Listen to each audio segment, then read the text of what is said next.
Assalamu alaikum wa rahmatullahi ta'ala wa barakatuh. Jama'a barkanmu da sake kasancewa da ku a cikin wannan tasha ta mai albarka ta Aminu Tech. Yau zan nuna muku wata hanya wadda zaka bi domin ka dawo da Facebook ɗinka bisa hanya. Za ku ga mutane da dama suna amfani da Facebook ɗinsu yana rubuta musu something want to run. To insha Allah yau zan nuna maka hanyar da zaka bi domin ka gyara wannan matsalar cikin sauki.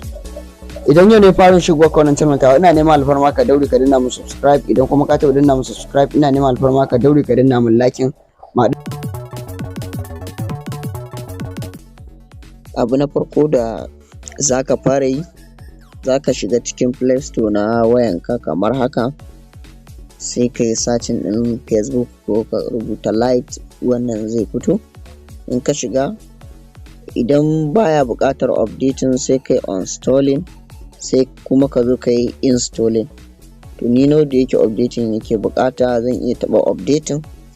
Bayan na taɓa updating, za ni shiga cikin setting na waya na kamar haka, zan rubuta apps in yi searching kenan. In kuma wayan ka ba ta yin searching, to za ka shiga inda aka rubuta application management ko kuma kaga inda aka rubuta app and notification. To ni zan shiga all app, misali ga inda aka rubuta app list nan gurin, zan shiga app list. A cikin app list zan nemo shi ainihin Facebook ɗina wanda ke rubuta min something want to run, please try again kenan. Za ka shiga kamar haka,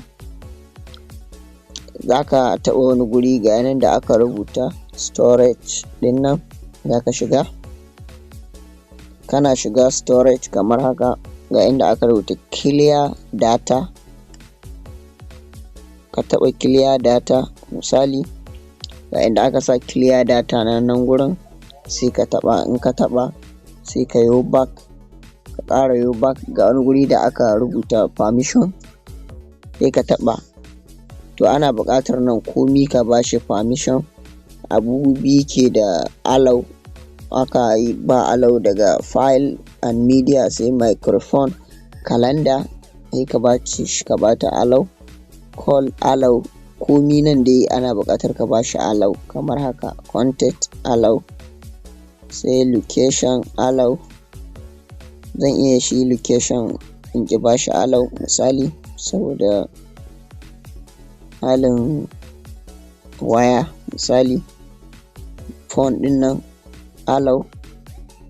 To kun ga abu ɗaya ne, ni nan ban bashi allow ba. Sai ka fito, kana fitowa sai ka shiga cikin Facebook ɗinka kamar haka. Kana shiga Facebook ɗinka zai buɗe kamar haka, kun gani. Idan yau ne ya fara shigo ka ɗan uwa, ina neman alfarma da ka daure ka yi min subscribe. Idan kuma ka taɓa min subscribe, to ka daure ka danna min like, mu haɗu a bidiyo na gaba.